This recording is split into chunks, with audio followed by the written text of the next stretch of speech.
மீப்போவா மீச்சுமான்ற டாப்பிக்லேருந்து இந்த கொஸ்டினை பார்க்கலாம். நமக்கு இந்த கொஸ்டினை பார்த்தீங்கன்னா 108 மற்றும் 234 ஆகியவற்றின் மீப்பெருப்பது வகுத்தியை 23x - 51 என்ற வடிவில் எழுதினால் xன் மதிப்பு யாது அப்படின்னு கேட்டிருக்காங்க.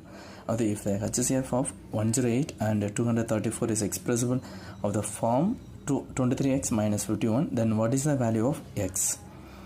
அதாவது 108, 234 இந்த எண்ணோட மீச்சமாக கேட்டிருக்காங்க, மீப்போவாக கேட்டிருக்காங்க. HCF அதுதான் இதுதான் HCF கொடுக்காம அவங்க ஒரு எக்ஸ்பிரஷனில் கொடுத்துட்டாங்க.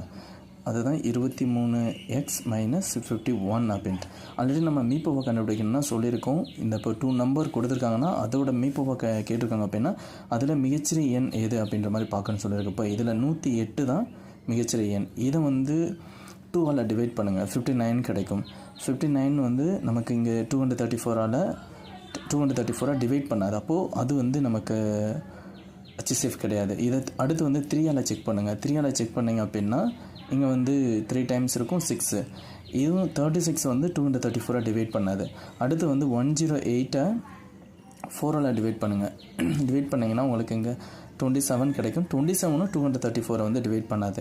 அதே மாதிரி பார்த்தீங்க அப்படின்னா அடுத்து 5ஆல் டிவைட் ஆகுதுன்னு தெரியும். 108 6ஆல் டிவைட் பண்ணுங்கள். டிவைட் பண்ணிங்க அப்படின்னா உங்களுக்கு ஒரு டைம், அடுத்து 8 டைம்ஸ். இப்போ 18 உங்களுக்கு 234ஆல் டிவைட் ஆகுமா அப்படின்னு செக் பண்ணிங்க அப்படின்னா 234 டிவைடட் பை 18 ஒரு டைம் இருக்கும். அடுத்து 3 டைம்ஸ். ஓகே, அப்போது நமக்கு 18 234 டிவைட் பண்ணுறதுன்னு அர்த்தம். அப்போது நமக்கு 18 தான் இங்கே HCF. இங்கே HCF என்னென்னா 18.